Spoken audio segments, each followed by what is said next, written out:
Então, 1 Coríntios capítulo 10, versículo 14 a 22.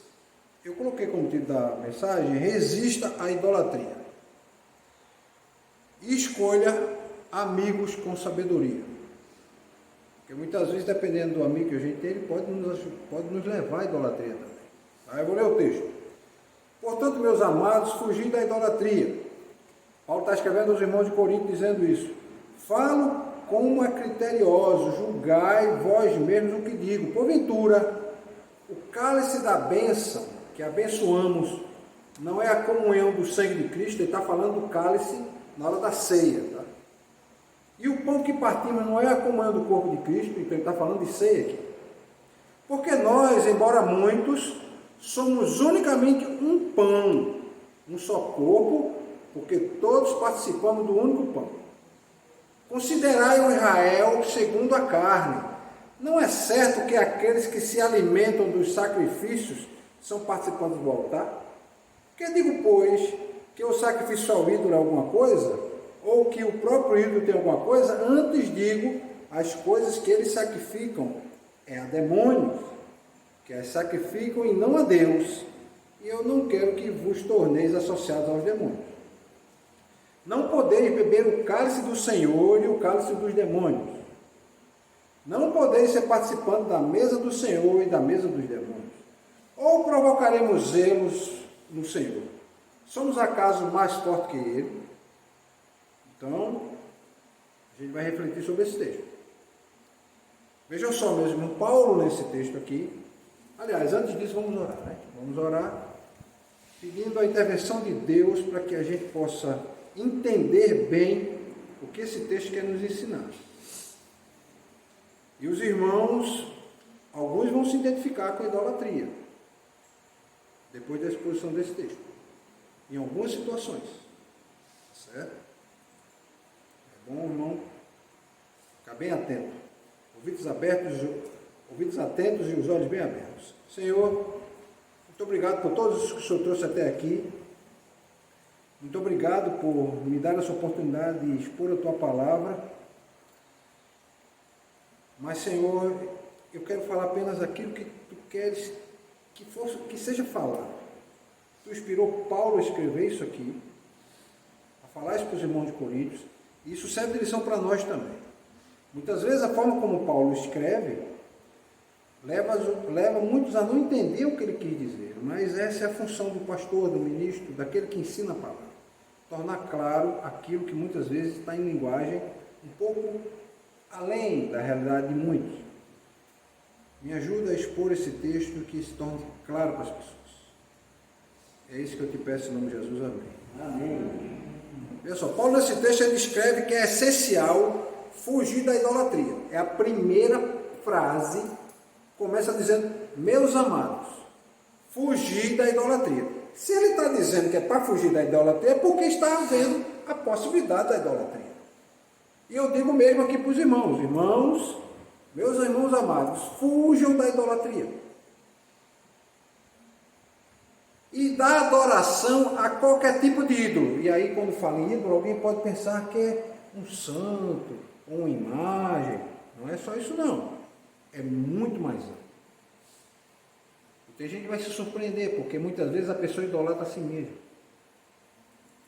Paulo deu aos crentes de Corinto ordens semelhantes sobre idolatria e imoralidade sexual. Interessante, né?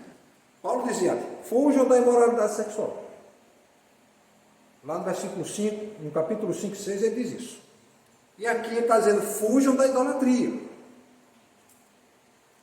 Paulo conecta, meus irmãos, a adoração, a participação da mesa de demônios. Vejam só. Quando Paulo diz assim, falo como a criterioso, julgai vós mesmo que digo. Porventura, o cálice da bênção, o que é esse cálice da bênção? É o cálice que simboliza o sangue de Cristo.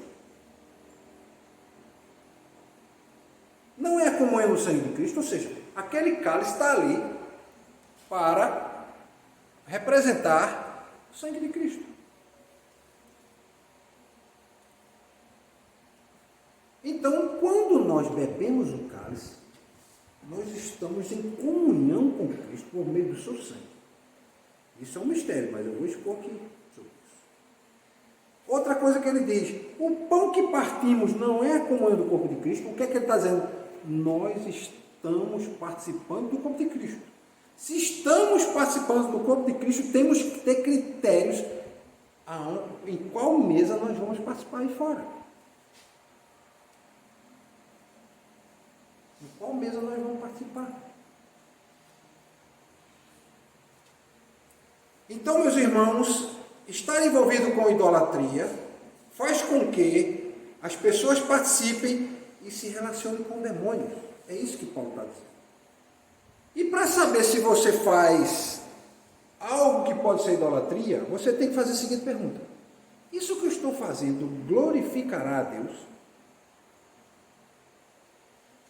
Isso que eu vou falar vai glorificar a Deus? Porque até no nosso falar, nós podemos estar não glorificando a Deus e não adorando, mas sim glorificando e adorando a demônios. Porque Paulo é bem claro: se você não adora a Deus, você adora a demônio. Não tem meio termo. Não tem meio termo. Ou você adora a Deus, ou você adora a demônio. Se você não está adorando a Deus com a sua prática de vida, com a sua forma de falar, com a sua forma de pensar, você está adorando a demônios.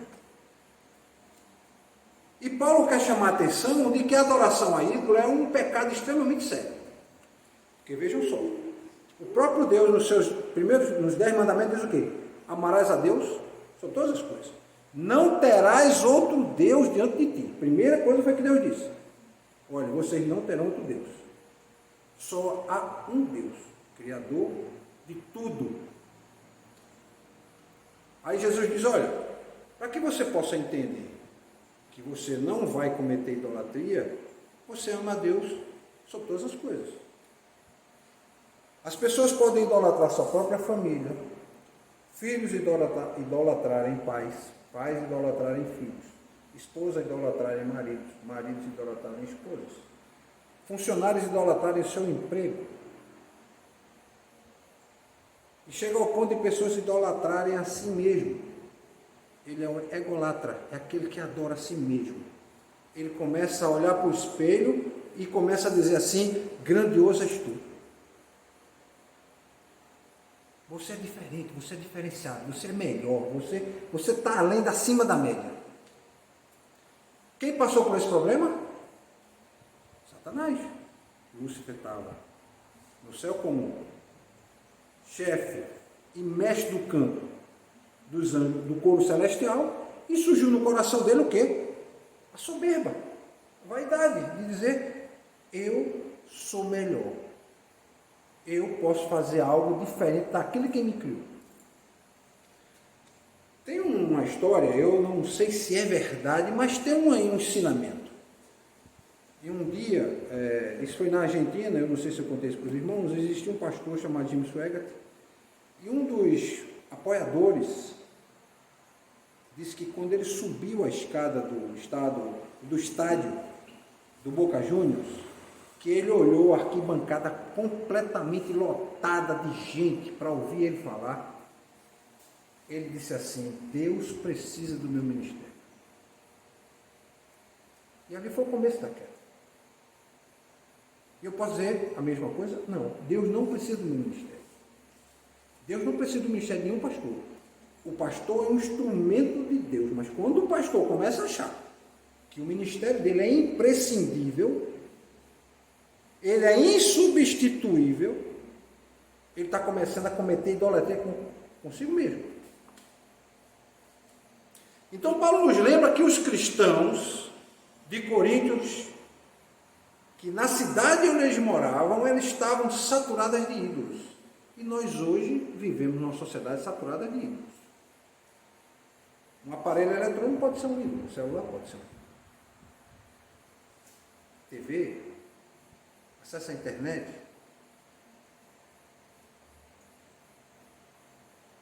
Um cantor, no ambiente que nós vivemos das celebridades, uma celebridade. As pessoas medem o seu valor pela quantidade de pessoas que seguem você. De vez em quando a gente chega às notícias, não, porque mataram o fulano, ele era um influenciador digital. Tinha 300 mil seguidores. 200 mil seguidores. Você fica pensando assim, rapaz, ele influencia 200 mil pessoas, é bastante gente. Influenciar 100 pessoas já é muita gente, imagina você influenciar 300 mil.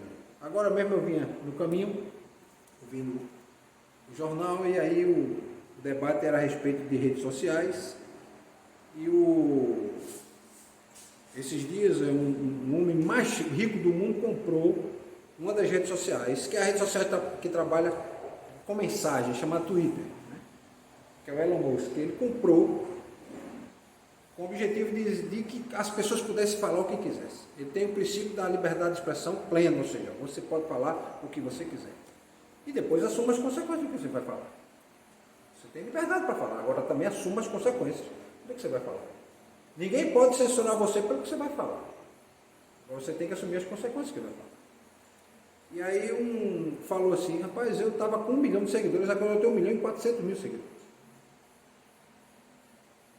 É muita gente.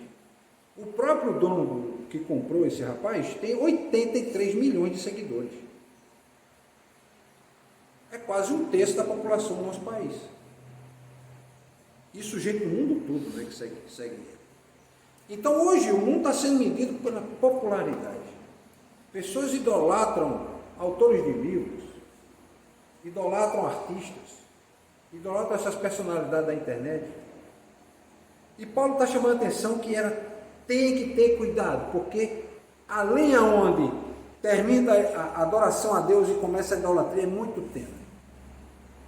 Você pode passar ela facilmente. Em algum momento da vida a gente passa. Cada um de nós. Ninguém pode, meus irmãos, Paulo diz aqui, ninguém pode permanecer na mesa de Cristo. Ele não usa esse termo, mas eu que coloquei esse termo. E no coxo de Satanás. Porque Satanás não põe uma mesa para você comer, ele põe um coxo. Ele põe você na lama. A gente viu domingo o que foi que ele fez com os porcos. Na pregação domingo. E o que Jesus quis ensinar é que Satanás, o objetivo final dele é matar o homem. E é aquilo que eu digo para os irmãos, cada vez que a gente estuda mais a palavra, a gente vai aprendendo mais coisas. E a semana passada, eu lendo esse texto e refletindo sobre isso, eu comecei a pensar o seguinte, a intenção de Satanás não é atormentar a vida das pessoas. Isso é um detalhe para ele. O que ele quer, na verdade, é matar. Ele quer dar fim. Por quê? Porque, olha, se ele me atormenta por um período de tempo, ele dá espaço a que um dia Cristo me alcance. E ele não quer que Cristo me alcance. Né? Eu imagino no dia em que cada um de nós, eu lembro do dia que o pastor Medrado ele fez o apelo, e eu estava sentado e eu levantei. Eu fiquei na dúvida, vou, não vou, mas me deu aquela vontade, eu sei que foi o Espírito Santo que me impulsionou, eu me levantei e eu fui à frente. Lógico que o processo de conversão já vinha acontecendo. Mas quando Satanás vê um ato desse, ele diz, eu devia ter matado ele em algum momento. E muitas vezes a gente passa por experiências assim. E você não sabe nem porquê, mas você passa por experiências de não sabia que queriam matar você. E Deus deu o livramento. Aí Paulo está dizendo aqui, ó, nós não podemos permanecer na mesa de Cristo ou no posto de Satanás ao mesmo tempo. Quando eu estava em São Paulo, eu era membro de uma igreja grande. Essa igreja mantinha 31 missionários, ela sozinha. Uma igreja de 2.000 pessoas. E todo sábado tinha culto jovem. E o culto jovem era lotado. Vinha jovem de tudo que é lugar que você pode imaginar. A igreja lotava. E começou a ter problema, porque tinha uns jovens que iam saindo do culto com as suas namoradas e iam para o motel. Outros iam fazer qualquer outra coisa, iam para a balada, outros iam usar droga. E o que é que eles estão fazendo aqui? Eles estão participando da mesa de Cristo e querem comer no posto de Satanás. Então, meus irmãos, não tenhamos dúvida, né, que Paulo diz aqui, fugir da idolatria, ele está dando uma ordem. Ele está dizendo, saia daí, não fiquem perto. Vocês não têm condições sozinhos de conseguir em algum momento identificar o que é idolatria e o que não é. Quando você for ver, você já está no processo de idolatria. Então, Paulo diz, tenham cuidado, e aos cristãos, que nós devemos fugir da adoração a falsos deuses. E o que Paulo quer chamar a atenção, se ele diz que é para a gente fugir da idolatria, é porque isso é um perigo real para os cristãos. E aí eu vou falar do seguinte, quais são os males que a idolatria pode trazer?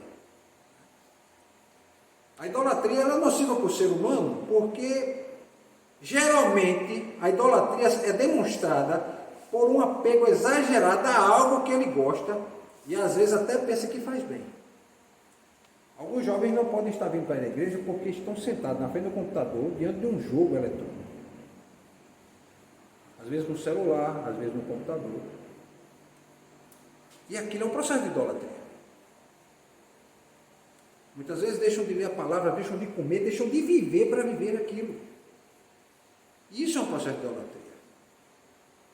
Pessoas que às vezes vêm ao culto e sentam e ficam olhando o celular. Aquilo é um processo de idolatria.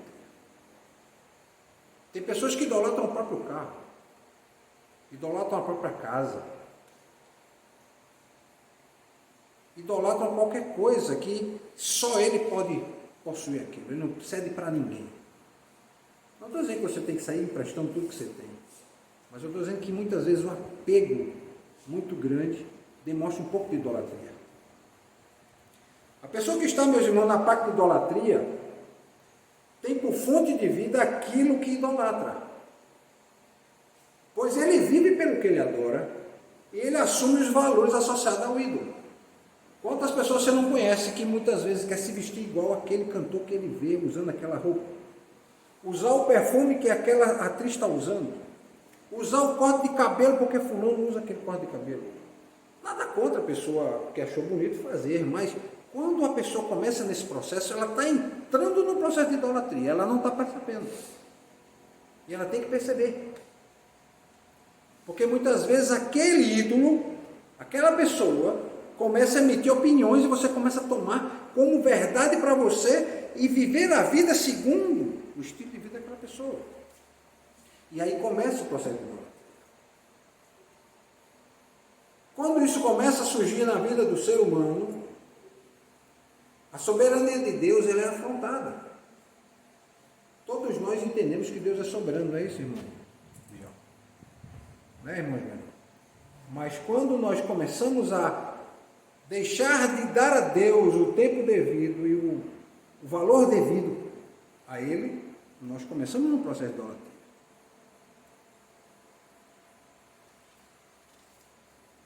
Porque o ser humano começa a se voltar para o seu ídolo. Ele considera o ídolo a coisa mais importante que pode existir. Pode ser um time de futebol? Pode.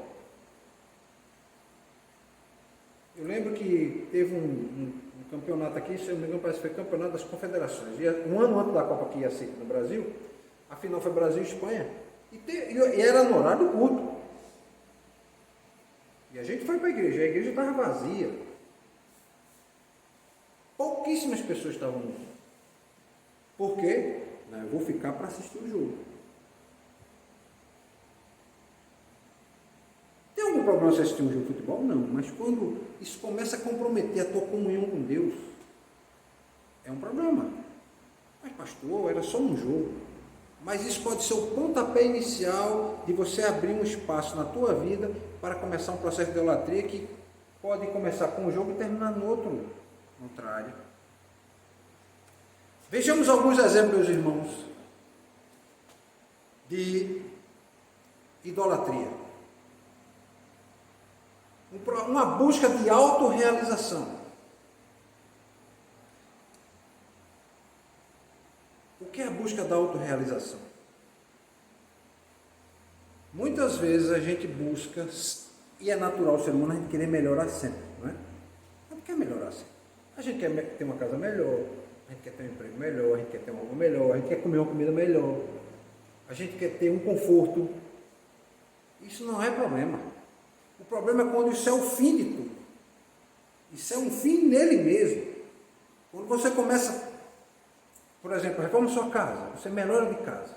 Daqui a pouco você diz, não quero mais essa casa. cara já não serve. Eu quero uma casa mais sofisticada. E você vai para essa outra casa. E daqui a pouco você começa a não mais pensar nessa casa, a pensar na outra casa. Você está num trabalho, você está trabalhando hoje, recebendo salário, você está desempregado, começa a trabalhar, aí você começa a trabalhar e já está pensando no outro emprego. Porque eu quero ganhar mais. E você não quer desenvolver a sua atividade laboral no seu trabalho primeiro, se estabilizar ali, se estabelecer, e com o tempo você ser reconhecido pelo seu trabalho e você ter um aumento de salário. Não, eu já estou aqui, mas estou pensando no outro salário, no outro emprego. Então é uma busca de amor próprio, é um amor próprio que tem uma aspiração excessiva por um título, por um cargo. Isso pode acontecer na igreja? Pode. As pessoas muitas vezes estão dentro da igreja, entendem que são servos de Cristo, mas eles brigam por cargos na igreja. E se eles não tiverem cargo, eles não trabalham. Isso é um processo de idolatria. Idolatria a si mesmo. Ele começa a achar que só ele sabe fazer. E ninguém mais sabe fazer. Só ele é capaz e ninguém mais é capaz. Ele se nega até a ensinar o que ele sabe. Aqueles que não sabem. Isso é um processo de idolatria. Isso é tão comum, meus irmãos. Isso é tão comum nas igrejas que, infelizmente, essas coisas acontecem e passa desapercebido. Mas é um processo de idolatria, porque é uma busca de autorrealização. Outro exemplo. Muito egoísmo e ausência de altruísmo. Eu vou dar um exemplo. Eu estou com um copo d'água. Eu só tenho esse copo. Eu estou com sede. Não é? Bebi um pouco. Mas tem alguém que também está com sede. Pode ser uma criança, pode ser um idoso. E a pessoa às vezes, pastor, ou alguém, ou Marco, você podia. Eu não posso dar, não, porque eu só tenho esse copo. Eu só tenho esse. Isso pode ser um prato de comida. Você está em algum lugar e você está comendo, você está com fome, porque está na hora do almoço, chega alguém e pede comida a você. E você, de forma egoísta, diz o quê? Não, eu quero é comer, eu tenho que satisfazer minha necessidade primeiro. Se sobrar, eu lhe dou alguma coisa. Isso é uma demonstração de idolatria, meus irmãos, a si mesmo. Ou seja, há muito egoísmo e pouco altruísmo. O altruísmo é o seguinte, é você sentir a dor do outro. Falta empatia, falta misericórdia. Outro exemplo, admiração a cantores. E não digo cantores do mundo, cantores ditos gospel, ou cristão. O indivíduo vem na igreja e as pessoas pedem para ele autografar a Bíblia. Pedem para ele dar autógrafo.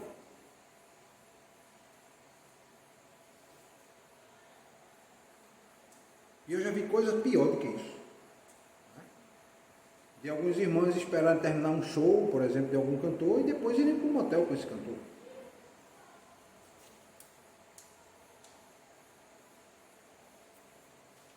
Cantores que vão em cidades, temos escândalos aí, aos montes, infelizmente, mas que tinham, eu conheço um caso de um rapaz que é músico, de um desses cantores, conhecido, e em cada cidade que ele parava ele tinha uma namorada, ele tinha um amante.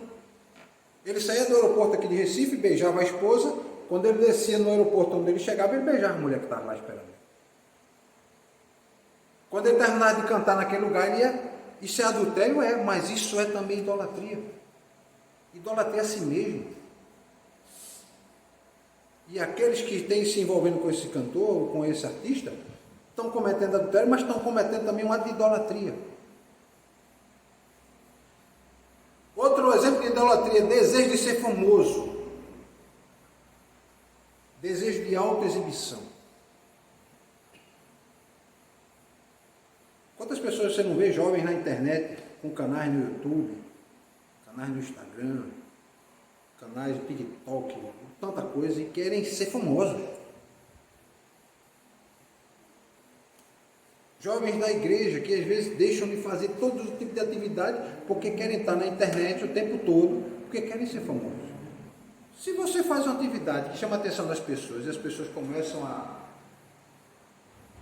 a lhe seguir, de forma natural, tudo bem, mas quando o seu fim é aquilo, e é aquele ali, você não faz outra coisa na vida a não ser aquilo, porque você quer ficar famoso, você está tendo um ato de idolatria. Outro exemplo de idolatria, meus irmãos, comodidade em excesso e preguiça. A preguiça é um ato de idolatria.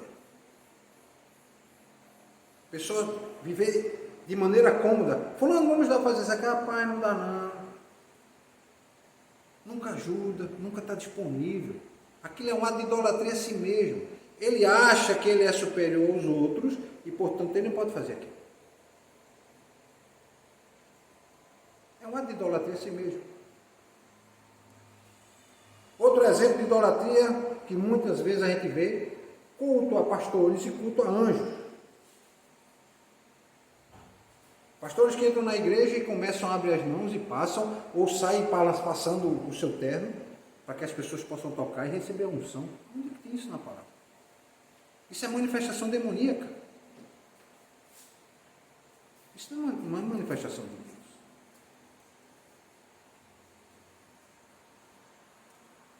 Outro exemplo de idolatria, meus irmãos, acompanha essas teologias modernas que satisfazem mais as paixões mundanas do que propriamente aquilo que Deus estabeleceu na sua palavra. Hoje nós temos teologia para justificar tudo. Pastores deixam suas esposas por outras mulheres e eles começam a justificar por que fizeram isso. Irmãos justificando porque queriam separar suas esposas. Eu já ouvi todo tipo de justificativo. Aí eu pergunto assim, mostra a foto dessa outra mulher que você vai estar com ela. E mostra a foto da sua esposa.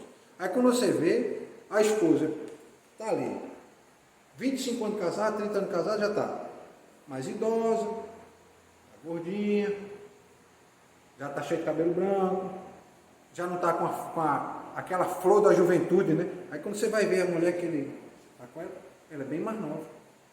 Aí você entende por quê. Ele arrumou uma justificativa, mas isso é um ato de idolatria a si mesmo.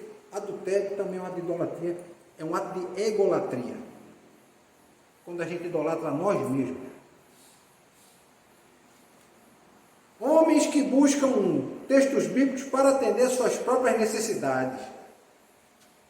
Como é o caso, por exemplo, de aceitar o homossexualismo dentro da igreja. A Bíblia fala condenando o homossexualismo.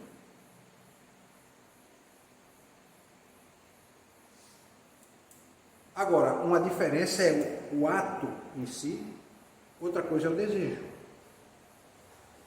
Pensem bem, alguém vê uma mulher passar, e ele olha, o que é que Jesus disse? Se no teu coração tu desejares, tu já adulterou, não é? A Bíblia também diz que os adultos não vão herdar o reino dos céus. Então tenha cuidado para não estar cometendo adultério com seus olhos. Então Jesus diz, é melhor você entrar no reino de Deus, faltando um olho, ou seja, eliminar esse pecado da tua vida, do que você ir para o inferno com os 2 olhos. Então, se você olha para a mulher e deseja, isso é adultério, e você pode perder, você pode ir para não herdar o reino dos céus, o homossexualismo está no mesmo nível. Aqueles que mentem, também. Os que são assassinos, também. Então, se o indivíduo, ele tem tendências homossexuais, mas ele não pratica homossexualidade, ele carece do quê? Da misericórdia de Deus. E não da condenação da igreja. O que a igreja tem que condenar são as práticas. São as práticas. Há uma diferença muito grande entre aquele que, às vezes, sente o desejo porque olha uma mulher bonita, sente desejo no coração, mas não vai e luta contra isso mesmo. Meu Deus, eu não devo ter esse tipo de sentimento. Podem ter homens que têm o mesmo tipo de sentimento com relação aos outros homens, mas eles não cometem o ato. E nisso eles estão fazendo o quê? 2 naturezas carnais lutando contra o mesmo problema, que é o pecado. Então Paulo está dizendo, olha, o mesmo jeito é você ver um pastor que tenta arrumar um jeito, como a gente já teve caso, até aqui na cidade mesmo, de um pastor que tinha 2 amantes dentro da própria igreja. E ele arrumar justificativa para tudo. Conheço o caso de pastores que a mulher dele tinha um problema sério de câncer, ela não conseguia manter mais relações sexuais com ele, ele disse que a justificativa que ele encontrava para toda a mulher era isso, que ele sentia necessidades e que ele escolheu apenas aquela e que ele era fiel apenas àquela. Ele não se envolvia com outras a não ser aquela mulher porque ele queria, necessitava de atividade sexual. Sexo é bom, é gostoso, mas a Bíblia diz que você tem que permanecer fiel à sua esposa. Então, isso é uma forma de quê? De idolatria a si mesmo. Pastores que usam textos bíblicos para defender suas ideologias e suas vontades, afirmando que Deus é amor e aceita as pessoas como elas são. Mas, muitas vezes, essa palavra amor, infelizmente, está sendo usada de forma desvirtuada em algumas situações, mas as pessoas esquecem que Deus também ele é justiça. Deus ele é justo.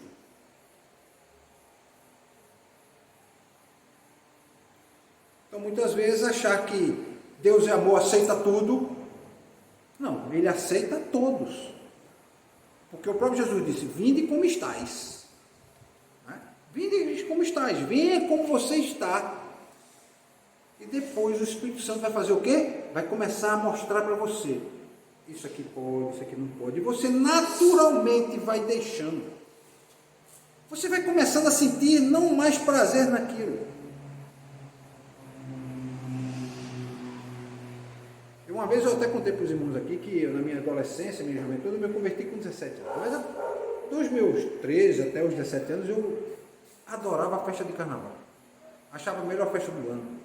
Contava os dias para quando chegava o carnaval. E quando eu completei meus 16, 17 anos, que eu pude sair sozinho, eu até brinco, se eu não fosse crente hoje, em festa de carnaval ia acontecer o quê? Eu ia sair de casa no galo da madrugada, e eu só ia voltar no bacalhau de batata. Como agora tem tem um bloco que sai à tarde, né? Parece que os irresponsáveis, que é o pessoal, porque quarta-feira precisa para o carnaval, né? As pessoas têm que voltar a trabalhar, né? Então os irresponsáveis é aquele pessoal que não quer parar. Então provavelmente eu estaria nesse grupo. Ou seja, eu adorava carnaval. E quando me converti, a primeira coisa que eu pensei, como é que vai ser sem carnaval? E foi passando, o Espírito Santo foi trabalhando no meu coração. E de repente, eu não sinto a menor vontade. Hoje, pelo contrário, quando tem carnaval, eu digo, ali tem, não, eu vou para aqui. Ou seja, o Espírito Santo vai começando a mostrar para você que aquilo vai perdendo o sentido. Na verdade é isso. Vai perdendo sentido, vai perdendo significado, vai perdendo o gosto, perdendo a graça. Você começa a ver que tem outras coisas que são muito mais gostosas de fazer, são muito mais edificantes, muito melhores para você mesmo. E o Espírito Santo vai fazendo isso. Outro exemplo de idolatria são homens muitas vezes controversos, meus irmãos, que adoram as próprias vontades e buscam satisfazer seus prazeres da maneira que ele puder fazer. Quantos casos nós não temos que depois estouraram os escândalos? Pastores, semana passada mesmo estou no escândalo de um homem e uma mulher, dois pastores.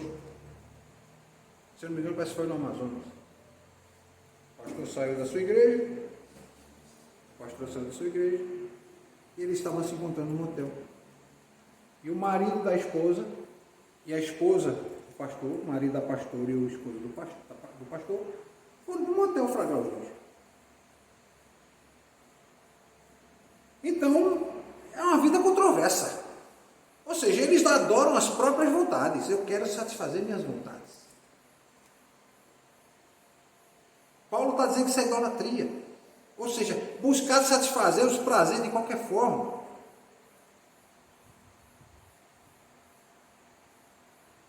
Outro exemplo, meus irmãos, que a gente vai ver, que infelizmente hoje, muitos pregadores, eles escondem a verdadeira e genuína mensagem do Evangelho. Qual é o cerne do Evangelho de Cristo? Cristo veio, deu a vida dele, para resgatar o quê? Os pecadores. Dar vida pelos pecadores, para que os pecadores pudessem ter restabelecido esse contato que havia perdido com Deus. Mas muitos hoje estão começando a tirar essa parte da mensagem, a necessidade de arrependimento de pecados, a necessidade de salvação, e eles colocam os holofotes em seu nome, em sua marca, em seu ministério. Você vê ministérios com o nome do pastor. Ministério, imagino que aqui na igreja podia ter o quê? Igreja Batista Nova Esperança, ministério pastor, no caso, pastor não, que já não tem tanta força, apóstolo, né, irmão? Apóstolo Marcos Barreto. Me imaginar. E muitos fazem isso. Estão tirando o quê? O holofote do evangelho de salvação e de arrependimento. Tem pastores que mandam fazer Bíblias e botam só foto. Não tem capa. Para o mesmo quando abrir tem que ver a foto dele.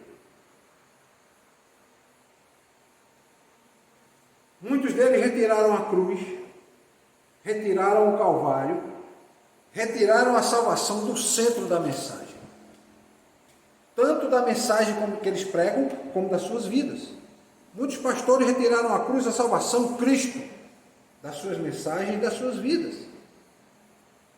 E no lugar de Deus, meus irmãos, eles colocaram o próprio homem, ou seja, eles colocaram eles mesmos. Isso é que Paulo está chamando a atenção aqui. Desse processo de idolatria, e que muitas vezes membros de igreja, irmãos em Cristo, estão cometendo. E buscam fazer isso, colocar ele mesmo em lugar de Deus, para satisfazer os desejos que eles querem muitas vezes de prosperidade. Eu não vou contar detalhes aqui, que a gente como pastor a gente sabe tanta história. Mas tem uma denominação aqui no Brasil que um outro pastor comentando disse, olha, eu sentei uma vez numa mesa e estava o pastor de uma grande denominação e outra de outra grande denominação. E eu comecei a dizer a eles que eles não deviam fazer o que eles estão fazendo. Tudo que eles pregavam e falavam era que as pessoas deviam dar, porque se elas dessem por causa da fé delas, Deus ia devolver em 10 vezes, 2, 3, 4, 5, 10 vezes. Ou seja, pregando teologia de prosperidade. E muitos deles diziam, nós sabemos, mas eu preciso de dinheiro para poder fazer o que eu quero. Para comprar uma rede de TV, para comprar rede de rádio. O objetivo dele era ficar rico. Não era pregar o evangelho.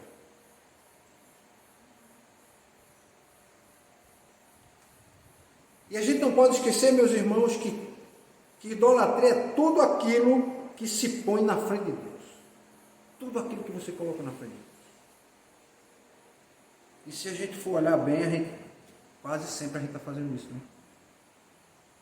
Colocando alguma coisa na frente de Deus. Às vezes é os próprios desejos. Às vezes é a forma de pensar.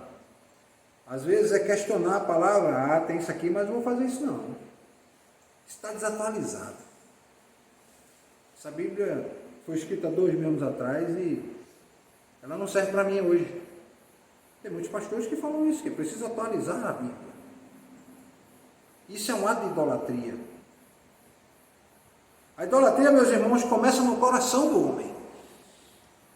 Desejar, querer algo, desfrutar, ser satisfeito por qualquer coisa que você preza mais do que Deus. Você conhece alguém que preza mais o carro do que a Deus? Conhece alguém que preza o seu emprego mais do que a Deus? Gente que preza, muitas vezes até a própria igreja. Não pode mudar isso aqui na igreja não. Não podemos mudar isso.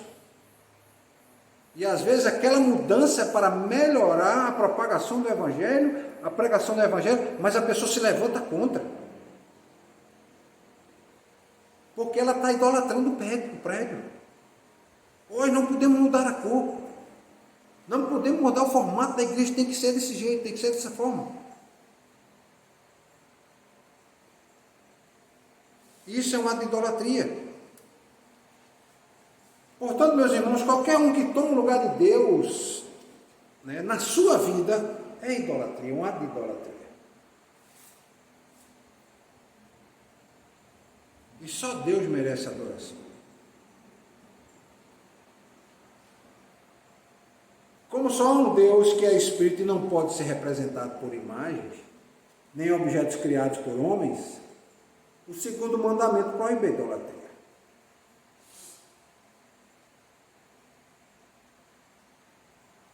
Então a gente viu que tudo pode se tornar um ídolo, né? Tudo. Uma pessoa pode se tornar um ídolo, um emprego, um passatempo, dinheiro, uma comida, bens materiais e até nós mesmos. E existem muitos cristãos que idolatram a si mesmos e muitas vezes nem sabem, nem percebem. É interessante, meus irmãos, buscar, conectar também o que Paulo fala com relação à idolatria, em relação à ceia do Senhor. E agora a segunda parte da mensagem, a respeito da ceia. Para Paulo, a ceia do Senhor é compartilharmos do mistério do corpo e do sangue de Cristo. Tornamos um corpo só com Ele e nele. Paulo vai falar isso, meus irmãos, porque muitas pessoas, às vezes, têm a ceia como que algum elemento de cura. Eu passo a semana toda pecando, eu vou participar da ceia, porque quando eu comer aquele pão, beber aquele vinho, aquilo vai me limpar. Aquilo vai me restaurar. Aquilo vai me dar força. E é nada disso. E não é nada disso. Ao participarmos da ceia do Senhor, meus irmãos, nós participamos do altar. E o que merece, isso significa o seguinte: nós partilhamos e compartilhamos a própria vida de Deus. Porque Jesus disse o quê? Todas as vezes que vocês se reunirem, que vocês beberem o vinho e comerem um pão, façam isso em memória de mim, até que eu venha, em memória da minha morte. Em função da minha morte, então vocês estão bebendo meu sangue e comendo minha carne. E nisso os cristãos eram no passado chamados de antropofagistas. Porque esse mistério de comer a carne e beber o sangue. Então, se ao sentarmos à mesa com o Messias e compartilharmos a sua vida, ou seja, a verdadeira vida do único e verdadeiro Deus, não podemos em nenhuma hipótese flertar, namorar, olhar, sentir interesse com a possibilidade de compartilhar a nossa vida com os poderes das trevas. Um exemplo de poderes das trevas. Você durante o domingo está na igreja, aí você participa da ceia. Aí quando é na semana, você chega na casa do irmão, irmão, olha, o irmão podia me ajudar me emprestando X reais, que eu estou desempregado, mas quando eu conseguir um trabalho, ou eu estou para fazer um trabalhozinho, eu devolvo. Ou o irmão pode me emprestar, que eu estou para receber um dinheiro, eu devolvo. E esse irmão recebe o dinheiro e nunca devolve. Ele está participando da mesa de Deus e está compartilhando os poderes das trevas. Aquele irmão vem para a ceia, participa, aí ele sai da igreja, vai para casa, e a semana toda ele fica falando mal da igreja, que ele mesmo participa. Temos muitos que fazem isso. Muitos que fazem isso. Saem da igreja, vão para casa e ficam falando mal da liderança da igreja, às vezes falando mal do pastor. E às vezes eu até brinco com o pessoal, porque hoje eu sou pastor, mas eu fui membro de igreja há 30 anos. E eu vi todo tipo de barbaridade o pessoal falar, né? Desde aqueles que ficavam na porta da igreja falando mal do pastor na hora que o pastor estava pregando, até aqueles que ficavam se reunindo, maquinando para derrubar o pastor. Sem o pastor saber. Aí às vezes tinha um ou outro que não queria que isso acontecesse, aí alertava o pastor, fulano está se reunindo, porque querem fazer uma reunião na igreja para derrubar. Ou seja, estão ali trabalhando com poderes das trevas. Muitas vezes o pastor está ali fazendo o trabalho correto, está pregando o evangelho, está ensinando, mas por que o evangelho, ele é como eu sempre digo, é um espelho que olha para você e começa a apontar seus defeitos? Né? Muitas pessoas não gostam da verdadeira e genuína pregação. Elas querem estar ali apenas ouvindo o que agrada a elas. Mas a palavra de Deus foi escrita não foi para agradar o homem, foi para, na verdade, desagradar, porque ela começa a mostrar os nossos erros, nossas falhas, nossos defeitos. E muitas vezes o irmão está tratando com as trevas.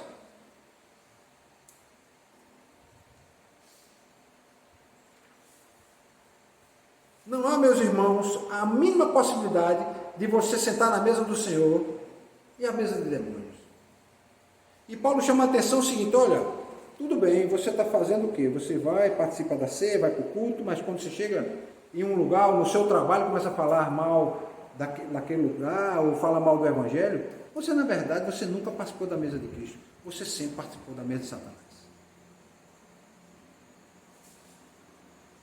É isso que Paulo quer chamar a atenção. Não podemos, meus irmãos, ficar namorando com os poderes e as forças do mal. Por quê? Porque o que Satanás fez foi deturpar e alterar o mundo de Deus. Ele buscou fazer isso. Ele buscou deturpar a imagem do homem.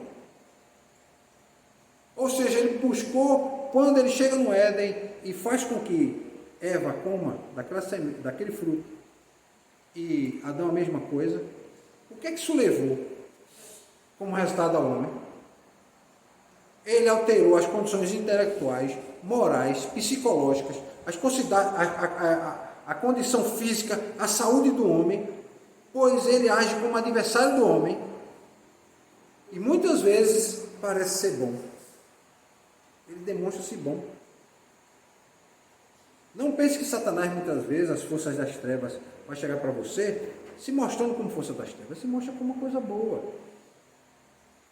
Ô irmão Juvenal, qual é o problema de você um domingo sair com os amigos, ir para a praia, sentar com os amigos e tomar uma cervejinha, né?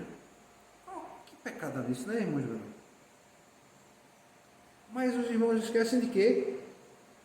Quantas pessoas já não perderam a sua vida por estar sentada perto de escarnecedores e nem sabe?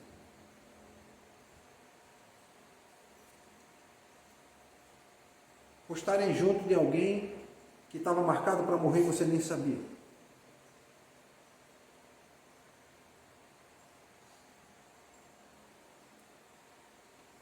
Então Satanás, ele quer, na verdade, montar armadilhas para a morte.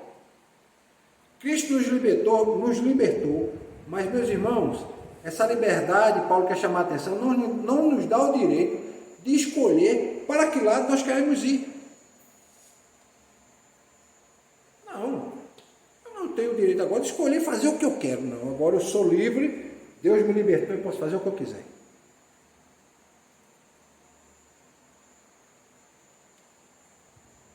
Então não devemos ficar indo de um lado para o outro, entre o Messias e entre o Anticristo. E o Anticristo, pois estamos colocando Deus à prova.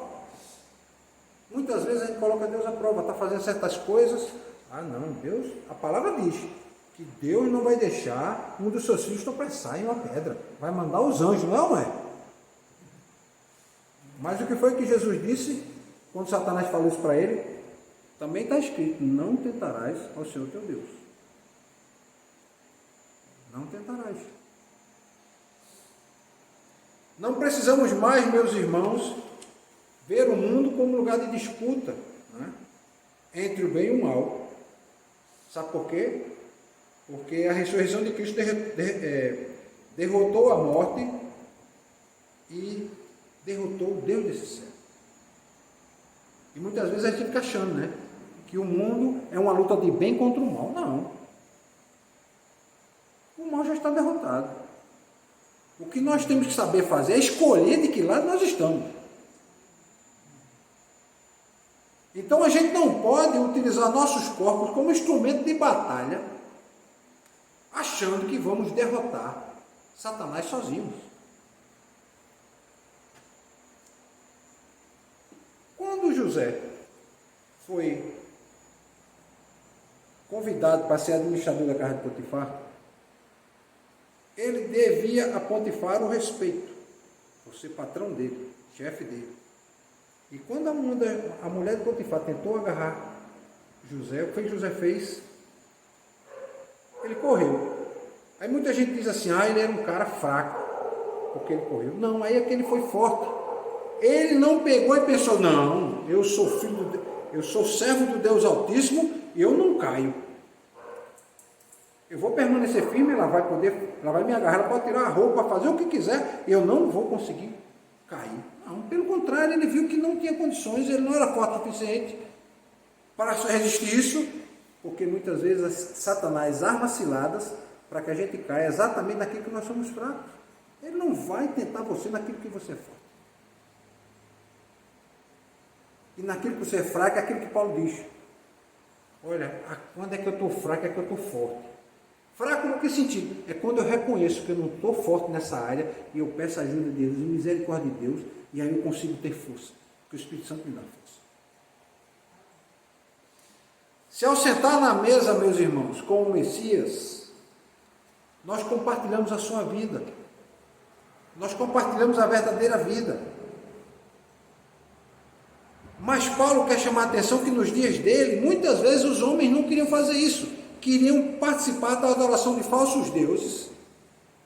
Isso não está muito explícito hoje, mas eu vou mostrar em algumas situações quando isso está como que na penumbra, como que escondido, de forma muito sutil, e a gente às vezes está participando e não sabe.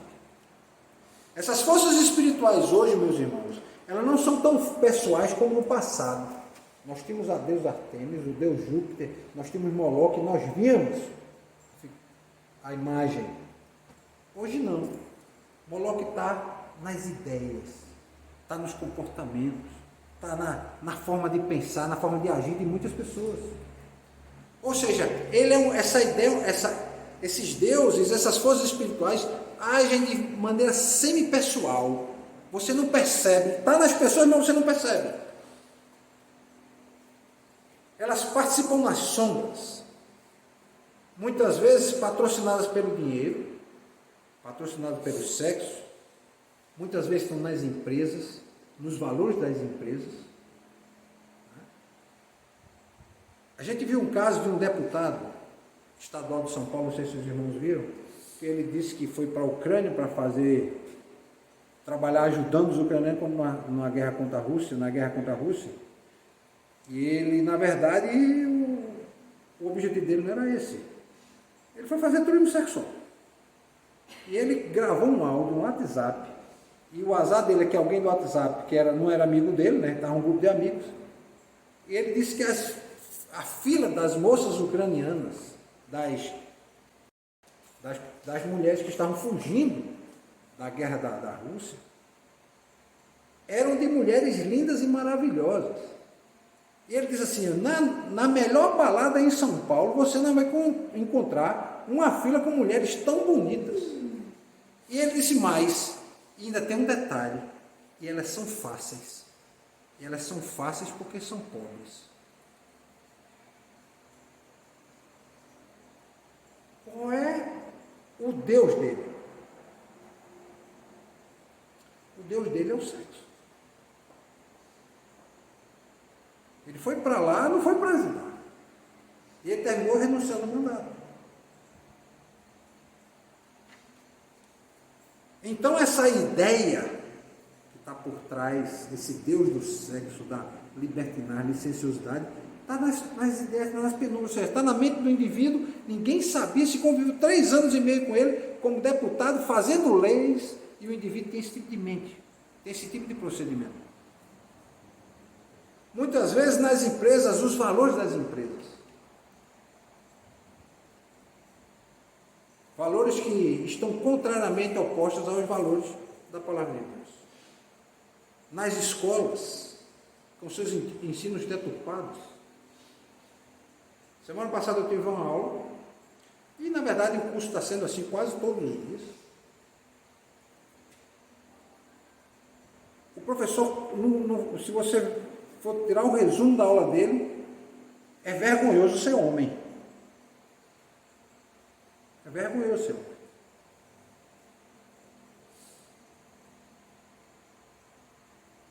Ele não deixa muito claro, mas você nas entrelinhas vê isso, é como se fosse vergonhoso ser homem. Uma semana dessa ele estava analisando uma música, porque o indivíduo, uma música popular, né? O indivíduo dizendo assim que ele não andava para trás, ele só andava para frente. Ou seja, ele deu conotação sexual na música e disse assim, qual é o problema de andar para trás? Ou seja, ele estava dizendo o seguinte, qual é o problema de ser homossexual? Esses valores são completamente opostos à palavra de Deus. Aí ele diz o quê? Isso é uma ideia patriarcal. Ele não vai dizer, essa ideia está na Bíblia. Então a gente tem que destruir. Ele não vai dizer isso claramente. Satanás é astuto, gente. Ele não vai dizer, você não vai ver as pessoas na rua dizendo, temos que acabar com a Bíblia, destruir esse livro. Alguns chegam a dizer isso. Né? Como ontem mesmo, tem um vídeo na internet, eu vi esse vídeo, não sei se era pastor, um rapaz em São Paulo, pregando na Avenida Paulista, né? E era um caminhão, era perto da escola onde eu estudava, e a Avenida Paulista é bem grande, né? Bem larga, cheia de edifícios e tal, e o indivíduo estava com a Bíblia. Você encontra de tudo passando pela Avenida Paulista. Você vê gente vendendo produto, você vê gente pregando, gente falando, gente tocando, você vê tudo.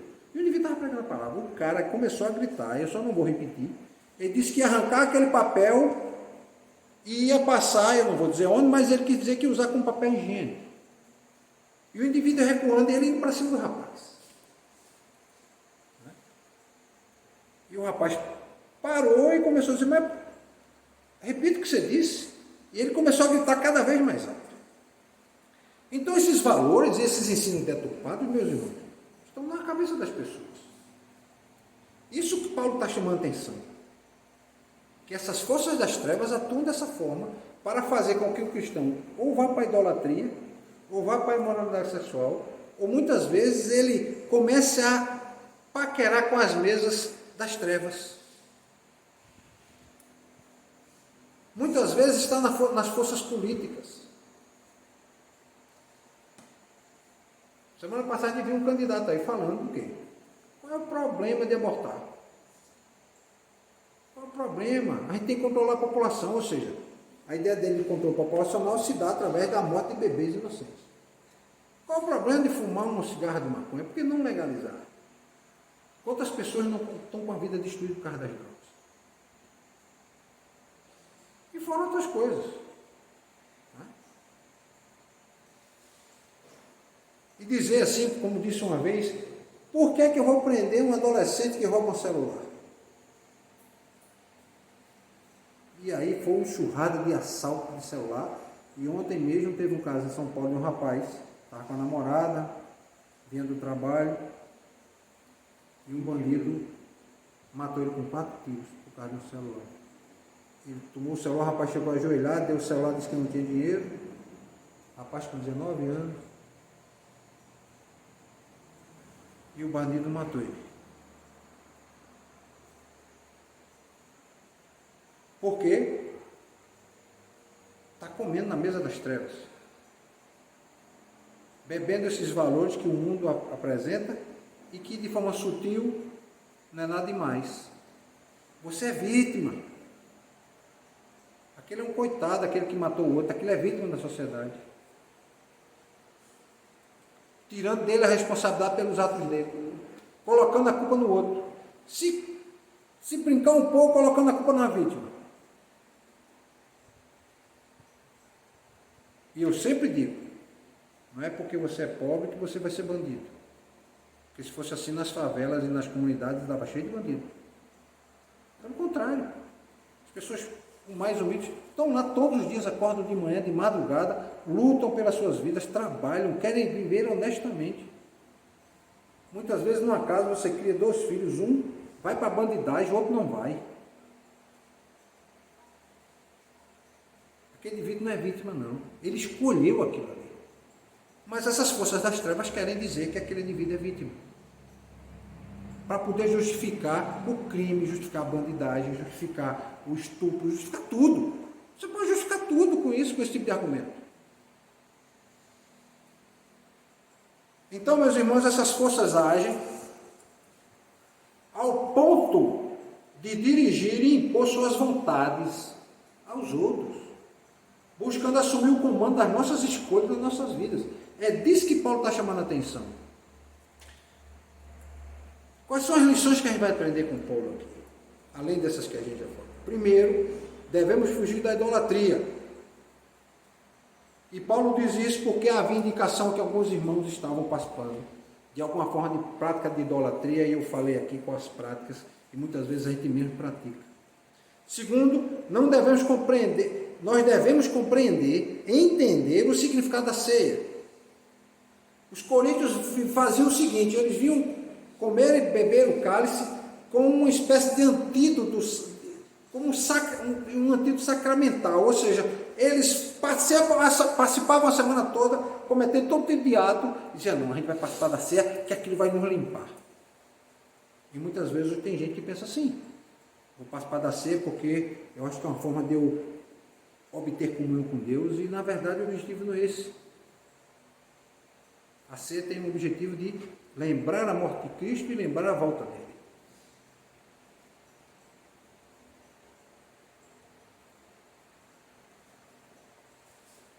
Terceiro ponto: o propósito de comer o pão e beber o vinho é compartilhar a vida de Cristo e ter comunhão com Ele como um corpo. Esse é o objetivo da ceia. Você, quando vier para a ceia, saiba: estou indo para compartilhar, para partilhar a vida de Cristo e ter comunhão com Ele. E a gente não pode esquecer que quando Cristo foi sacrificado na cruz, Ele derramou seu sangue, deu seu corpo por nós. Deus estava removendo a culpa e perdoando o pecado, e fazendo o quê? Com que a paz fosse restabelecida através dessa comunhão com todos. E a gente não pode esquecer essa pergunta, irmão Juvenal. Quando você for fazer qualquer coisa, pergunte para si mesmo: isso irá glorificar a Deus como? Começa a fazer essas perguntas. Isso vai glorificar a Deus como? E você vai começar a perceber que você, quando aquilo não glorifica a Deus, aquilo é um ato de idolatria. Vamos orar? Pedir para a irmã Solange orar.